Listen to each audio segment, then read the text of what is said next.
अस्सलाम वालेकुम बच्चों, कैसे हैं आप। आई होप कि आप खैरियत से हों। हम टॉपिक पढ़ने जा रहे हैं वो है ल्यूकोसाइट्स। पहले हमने पिछले लेक्चर में एरिथ्रोसाइट्स के बारे में पढ़ा था और इस लेक्चर में हम पढ़ेंगे ल्यूकोसाइट्स। ल्यूकोसाइट्स क्या होते हैं हमारे पास, इनको हम क्या कहते हैं, ठीक है। इस लेक्चर में हम इसको डिस्कस करेंगे। ल्यूकोसाइट्स को WBC भी कहते हैं, ठीक है। इतना है फंक्शन, इम्पोर्टेंट फंक्शन किस में होता है इनका, डिफेंस एंड इम्यूनिटी में। ये क्या करते हैं कि फॉरेन मटेरियल जो होते हैं या फॉरेन मटेरियल लाइक पैथोजेंस जो है हमारी बॉडी में अगर एंटर करते हैं तो ये क्या करते हैं, उनको डिटेक्ट करते हैं और उसको क्या करते हैं, उन्हें डिस्ट्रॉय कर देते हैं।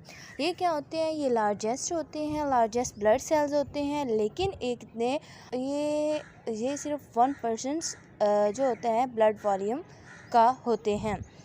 देन इसके अंदर जो न्यूक्लियाई होता है, जो हमने RBCs पढ़े थे, उनके अंदर न्यूक्लियाई नहीं होता, न्यूक्लियस उनका नहीं होता है, लेकिन इसके पास होते हैं ये पॉली और मुख्तलिफ शेप के होते हैं। देन इसमें हमारे पास जो साइटोप्लाज्म होता है उसमें ग्रेन्यूल्स मौजूद होते हैं। आगे ल्यूकोसाइट्स की टाइप आती हैं। ल्यूकोसाइट्स को हम 2 टाइप्स पे डिवाइड करते हैं। एक होता है ग्रेनुलोसाइट्स और दूसरा आता है ए ग्रेनुलोसाइट्स।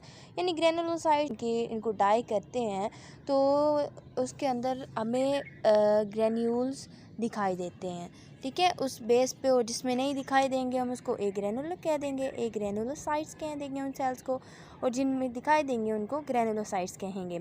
अब ग्रेनुलोसाइट्स जो हमारे पास हैं वो होते हैं बेसोफिल, एसिनोफिल्स, न्यूट्रोफिल्स, और जो हमारे पास ए ग्रेनुलोसाइट्स होते हैं उसमें हमारे पास दो आते हैं, मोनोसाइट्स एंड लिम्फोसाइट्स। अब 1 बाय 1 इनको डिस्कस करते हैं। पहले हमारे पास आ जाता है एक ग्रेनुलोसाइट्स, उन सेल्स को हम क्या करते हैं, डिस्कस करते हैं। न्यूट्रोफिल्स को नेचुरल किलर सेल कहा जाता है, यानी ये इनेट इम्यूनिटी भी प्रोवाइड करते हैं। ये छोटे होते हैं, बहुत फास्ट होते हैं, एक्टिव होते हैं, जो कि क्या करते हैं, बॉडी को प्रोटेक्ट करते हैं। किससे, बैक्टीरिया अगर हमला करता है तो उससे प्रोटेक्ट करते हैं। और क्या करते हैं कि ये इनको रिमूव करते हैं डेड सेल्स को, और डिफेंस और इम्यूनिटी प्रोवाइड करते हैं, ठीक है। ये हमारे पास थे न्यूट्रोफिल्स। आगे हमारे पास आ जाते हैं एसिनोफिल्स। एसिनोफिल्स क्या होते हैं हमारे पास, ये जो होते हैं ये भी कैपेबल होते हैं फैगोसाइटोसिस ये कर सकते हैं, ठीक है। लेकिन ये इनके अंदर एबिलिटी जो होती है कम होती है as compared to neutrophils. Then ये इनका मेन काम क्या होता है, एलिमिनेशन करना होता है पैरासाइट्स के। ये पैरासाइट्स के एलिमिनेशंस करते हैं, आपने ये याद रखना है। लाइक जैसे कि वार्म्स होते हैं, जैसे राउंड वार्म्स हो गया, टेप वार्म हो गया, तो उनको क्या करते हैं, एलिमिनेट करते हैं, उनको ख़त्म करते हैं। ये आपने याद रखना है इसके बारे में। और बेसोफिल्स जो होते हैं, ठीक है, बेसोफिल जो होते हैं उनको हम क्या करते हैं, और वो क्या होते हैं, बेसोफिल्स जो होते हैं ये होते हैं क्लोजली एसोसिएट करते हैं किसके साथ, ये होते हैं एलर्जिक रिएक्शंस, ठीक है, उनके साथ ये रिलेट करता है।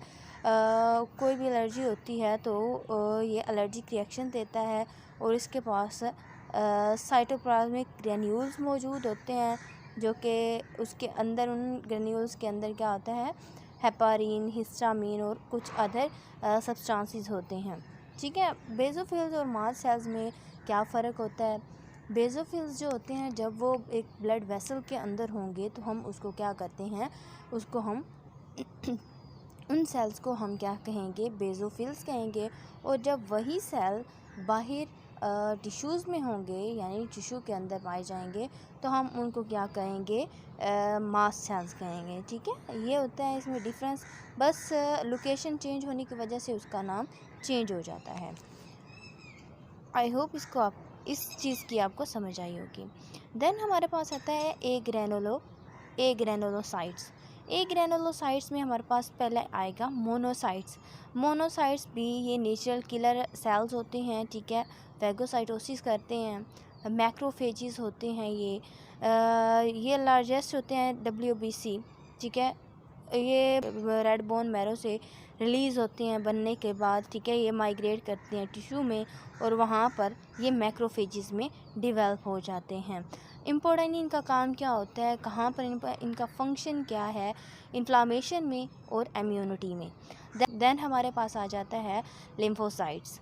लिम्फोसाइट्स क्या होते हैं, ये भी इम्यूनिटी और डिफेंस प्रोवाइड करते हैं, लेकिन ये क्या करते हैं, ये जो होते हैं सेल, ये मोनोसाइट से छोटे होते हैं, ठीक है। लेकिन इनके पास जो लार्ज न्यूक्लियाई होता है और ये कहाँ पर पाए जाते हैं, मोस्टली लिम्फ नोड्स के अंदर और स्प्लीन के अंदर मौजूद होते हैं। तो कहाँ से होते हैं, स्टेम सेल से। जैसे कि हमने पहले पढ़ा था कि जितने भी सेल हैं वो स्टेम सेल से बनते हैं। और ये दो तरह के होते हैं लिम्फोसाइट्स हमारे पास, टी और बी लिम्फोसाइट्स। यह था आज का हमारा लेक्चर। आई होप कि आपको इसकी समझ आई होगी।